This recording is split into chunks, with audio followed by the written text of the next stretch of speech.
Hey Scorpio, welcome to your mid-February check-in. This is a general reading. Take what resonates, leave the rest behind. Yada yada, you already know. If you'd like to book a one-on-one reading with me, link is in the description box below, as well as information about the decks that I've used and a link to my upcoming tarot course, Total Tarot. Totally Tarot would have been cool too. But it's a tarot intensive, it's subscription based, hop in anytime you'd like. It's great for self-study. We're going to go really deep into symbolism, numerology, cultural references, connections between the cards themselves, as well as building better personal connection to the deck. Ultimately, the goal will be for each of us to come out at the end of this course with our own tarot or divination deck. Totally optional if you want to do that. But anyways, let us get into your reading. I almost called you Libra. I just finished the Libra reading, so go figure. All right, so we're going to pull some swatches of chakra cards. I'm going to start off with 3. Okay, so interesting. So we have stability and security. We have decisions, and we have limitless. Oh, what? Sounds like a lot of possibilities here. And this is all about highlighting your abilities as a leader, someone who is able to create a path, someone who is a pathfinder and path worker, right? Someone who is really deliberate in their decision making. See, I've got this thing. I'm like, very like, and at times you may come off a little political.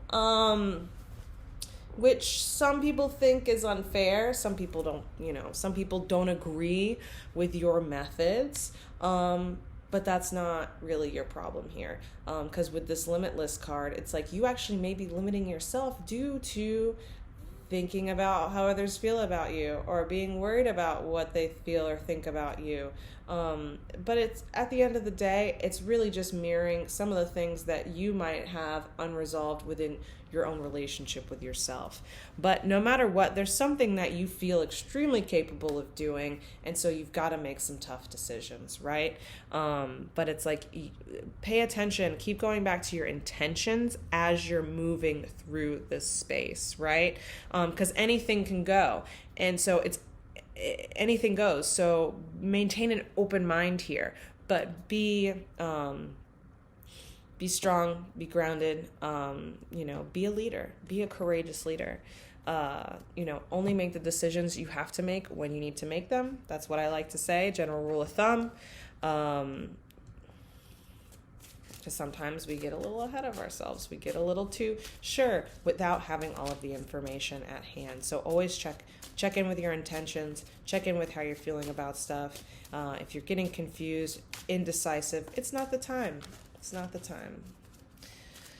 All right, let's pull some cards from the Prism Oracle deck here. Sophistication with the stability and security. I think that's interesting. It may be a mystery to you.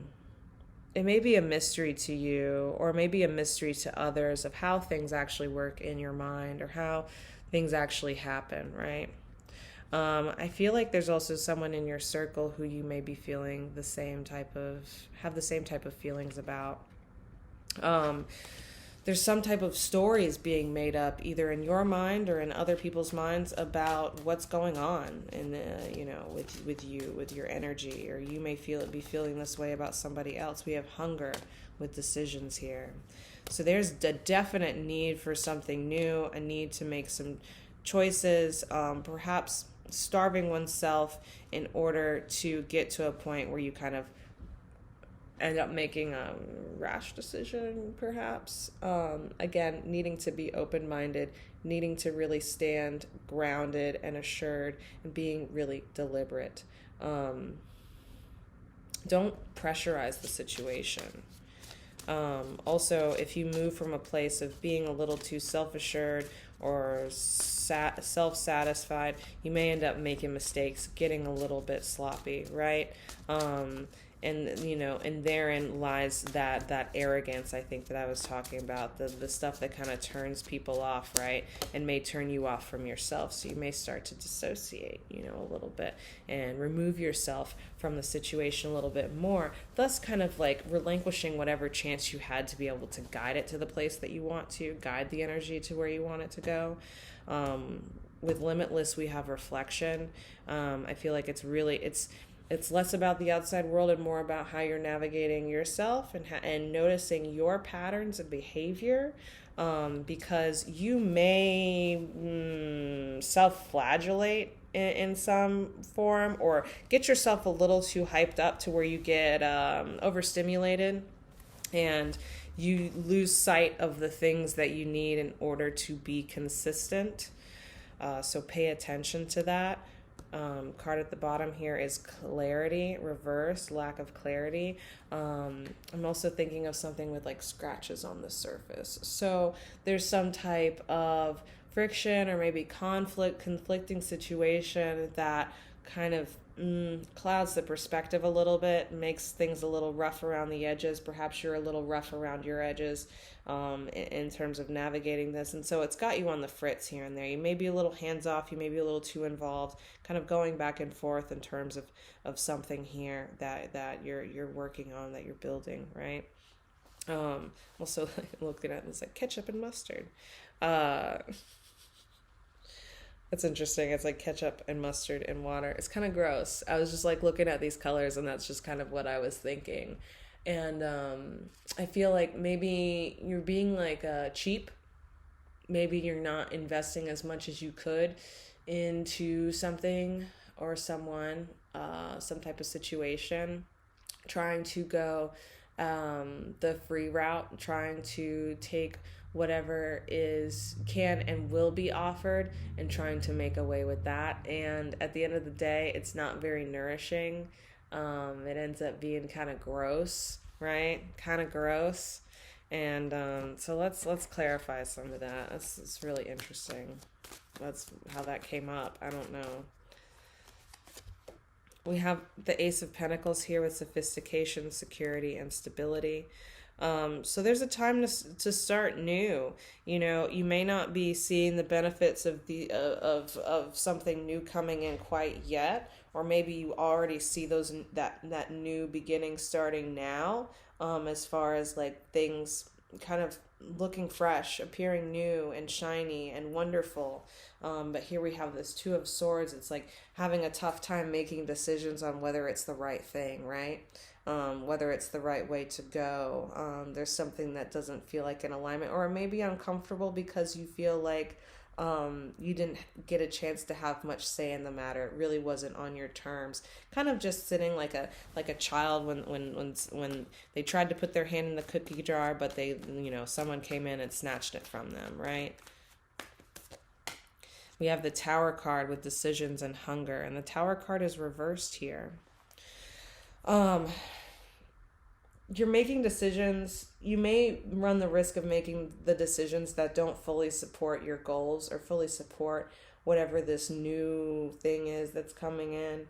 It may be a lot of stuff that's based off of appearances, or trying to improve appearances without making that core change or shift that really needs to happen. Are you willing to shake things up at their core? Then we have the Nine of Swords reversed with limitless and reflection. And so it's like maybe you're really avoiding some of your anxieties, just focusing on how you can get your own prayers answered. Being really really in oneself. Let's see. Thinking of like seaweed, and it's like a lot of seaweed, and like what is it, like the seaweed like blooms or something happens, and it makes the water like toxic to the rest of the ecosystem, right? There's too much seaweed, and it could be it's like too much of a good thing, right? And so it's like maybe toxic positivity to a certain degree, and really bypassing certain things that do need to be accounted for. Let's get some more information here. We have the Six of Swords. There is a transition that needs to be made. Maybe things are, much exciting for exciting's sake, right? Again, distractions, I feel like, fairy tales, I feel like, just excitement and distraction that creates damage, that's going to have emotional repercussions at some point in time. Let's go a little bit deeper here. We have the Queen of Wands. And it's like, again, thinking in terms of like that solar plexus energy, this Queen of Wands here. It could be, you. It could be because maybe you have some strong fire sign placements, or it could be a fire sign that you know of. But I feel like whatever it is, there's someone, whether it's you or this person, that has a feeling of disappointment. They feel, it's almost like they're playing with this and like it's some doll or something, some inanimate object that they've anthropomorphized here, and they're just kind of holding on to it. It's like there's something that means a lot to them, but they're just not getting the response that they need or that they've been hoping for. It's not the same type of interaction or relationship that they were hoping to build. And so it's like these feelings of maybe despondency, loneliness, which again can cause one to seek out distractions in order to lighten the mood, right? And then we have this Five of Pentacles. And so it's like either this person or you are going to go someplace else. Or get kind of left out in some way. They feel left out. I don't know. We have the Nine of Wands reverse, and there's no inspired action here. It's kind of just like at a standstill. Things are just kind of at a standstill. Like it kind of is what it is, and there's nothing coming in to save the day here. No one and nothing coming in to save the day here. And then we have the Temperance card. So it's like it's time to move on. It's time to just work with what's there, and prepare to just kind of clean the slate. It's like this is something either you or this person will get over, and it's fine. It's totally fine. We have the Seven of Pentacles reversed here, and it's like someone's just going to get tired of waiting and just kind of, I feel like it's one of those silent, clean kind of breaks. All right. So anyways, I think that's a good place to end it, honestly. We'll check back in March and see what comes of this. All right. So yeah, be sure to check the links down below, like, subscribe, what have you, all that YouTube stuff. And I'll see you in a couple weeks. Bye.